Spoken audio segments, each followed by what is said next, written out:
Bab 728. Takut kalau dia sudah mati. Andri Han mengerutkan dahinya, memperhatikan Gita yang ada di hadapannya.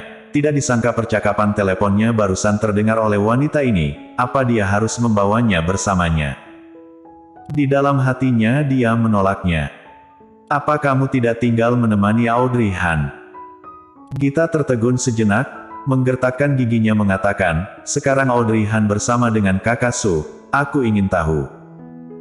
Apakah orang yang mereka temukan itu benar-benar adalah Tuan Muda Ye? Andri Han merapatkan bibirnya, setelah beberapa saat dia membuka mulutnya mengatakan, sekarang informasi yang aku dapatkan hanya dia sudah ditemukan, tetapi apakah dia masih hidup atau sudah tewas masih belum jelas, kamu tidak boleh banyak bicara. Kamu tenang saja. Audrey Han segera mengangkat sepasang tangannya seperti bersumpah, aku berjanji tidak akan bicara sembarangan, aku hanya ingin pergi melihatnya bersamamu. Ayo jalan. Andri Han berjalan di depan, mengatakannya dengan dingin. Melihat hal tersebut, Gita segera mengikutinya. Gita mengikuti Andri Han seperti kucing yang hendak naik ke atas mobilnya, tidak tahu apakah karena tegang atau apa, kepalanya membentur pintu mobil. Suara benturannya sangat keras, Gita sampai merasa seperti berkunang-kunang, mundur 3 langkah, duduk di atas tanah yang dingin. Andri Han berbalik melihat apa yang telah terjadi, mengerutkan alisnya dan memperhatikan Gita, tetapi tangannya tidak bergerak, dia tetap duduk di tempatnya. Gita langsung merasa tidak enak hati, segera wanita itu bangkit dari tanah, menepuk debu-debu yang ada di tangannya, setelah itu pura-pura tidak terjadi apapun dan naik ke atas mobil. Uhuk, itu. Tadi aku memikirkan sesuatu, makanya jadi. Dia belum sempat menyelesaikan perkataannya, dia menyadari ekspresi wajah Andri Han yang sangat dingin, bahkan matanya juga tidak memperlihatkan kehangatan. Duduk yang baik, diam.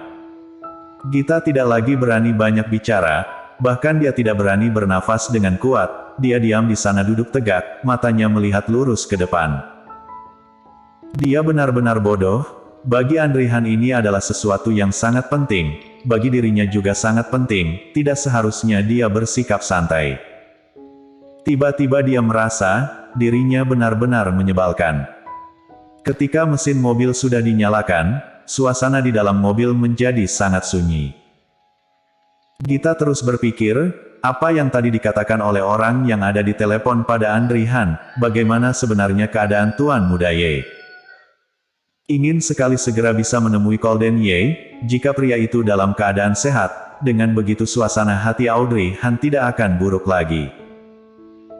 Tuhan, kamu harus menjaga Golden Ye agar dia baik-baik saja, kesehatan Audrey Han benar-benar buruk, sekarang dia hamil, dia tidak sanggup menghadapi cobaan berat. Di dalam hatinya Gita terus berdoa dengan tangan disatukan. Entah berapa lama mobil melaju, akhirnya mobil itu berhenti. Gita menjulurkan kepalanya melihat ke sekeliling. Andri Han yang berada di kursi belakang dengan dingin mengatakan sebuah kalimat. Cepat turun. Gita terkejut dibuatnya, segera wanita itu mendorong pintu mobil dan turun. Kali ini gerakannya sangat hati-hati, supaya dia tidak lagi menabrak pintu mobil. Ketika sepasang kakinya mendarat, Gita akhirnya bisa bernafas lega. Yang berjaga-jaga di depan pintu adalah si rambut abri. Pria itu terus melihat ke arah mereka. Setelah melihat Andri Han, dia segera mendekat. CEO Han, akhirnya Anda datang. Aku sudah menunggu Anda untuk waktu yang cukup lama. Andri Han mengerutkan dahinya, dengan dingin mengatakan, di mana dia? Si rambut abri melihat Gita yang berada di belakangnya, segera dia menarik kembali sorot matanya, dengan ringan mengatakan, dia berada di dalam CEO Han, silahkan Anda mengikutiku. Andri Han kemudian melangkah mengikutinya, Gita juga mengikuti mereka dari belakang, seperti ekornya. Ketika kami menemukannya, sekujur tubuhnya dipenuhi oleh luka, bahkan di wajahnya, ada banyak sekali luka. Mendengar hal tersebut, langkah Andri Han langsung berhenti. Alasan mengapa dia tidak langsung memberitahu Audrey Han setelah menerima informasi ini, karena dia khawatir orang-orang ini salah orang, atau yang orang-orang ini temukan adalah mayat, membuat Audrey Han bersedih.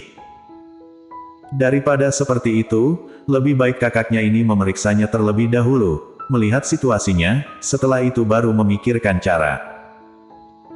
Sebelum datang, Audrey Han terus bersikap tenang, sebenarnya dia sedang berpikir, jika yang ditemukan adalah sebuah mayat, maka dia akan langsung membuat keputusan, menyembunyikannya dari Audrey Han dan membereskan mayat tersebut.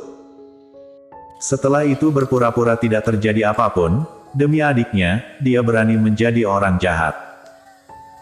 Sekarang mendengar apa yang dikatakan oleh si rambut abri, Audrey Han akhirnya merasa lega. Ketika berbicara orang itu tidak gagap, itu berarti mereka berhasil menyelamatkan nyawanya. Mengenai luka di wajah, apa lukanya sangat berat?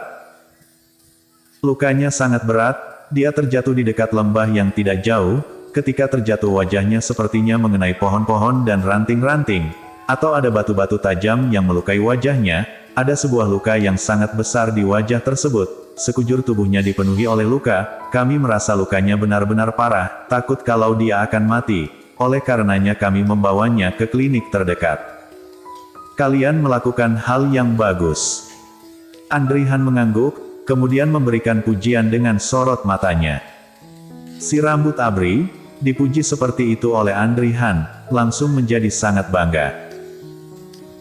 Terima kasih CEO Han, waktu itu memang aku yang memberikan saran ke klinik ini, lukanya mengeluarkan begitu banyak darah, dan aku kebetulan mengetahui kalau di dekat ada sebuah klinik, oleh karenanya aku langsung memutuskan meminta mereka semua mengantarnya ke tempat ini.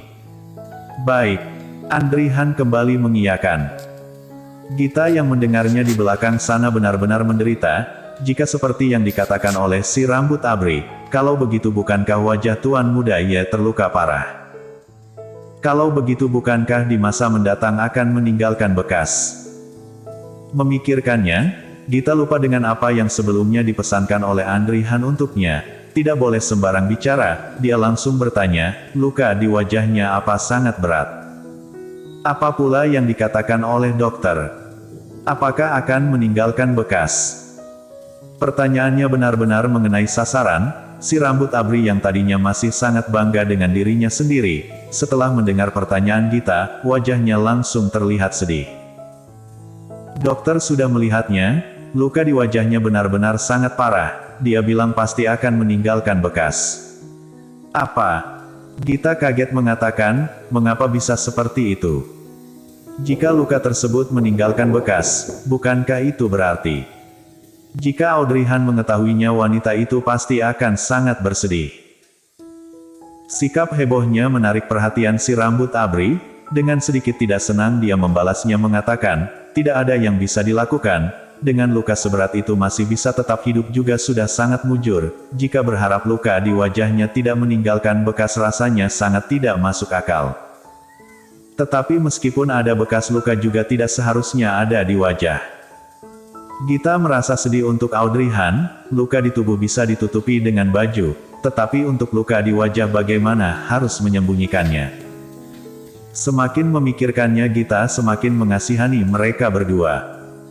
Tanpa disadarinya dia menunduk, ketika yang di depannya berhenti dia tidak tahu, karena itu kepalanya menabrak orang yang ada di depannya. Peng! Dahinya sakit, segera dia mundur 2 langkah. Ketika dia mengangkat wajahnya matanya langsung melihat Audrey Han yang memperhatikannya dengan dingin. Bibirnya ditutup rapat, wajahnya terlihat sangat tidak senang. Apa yang kamu lakukan?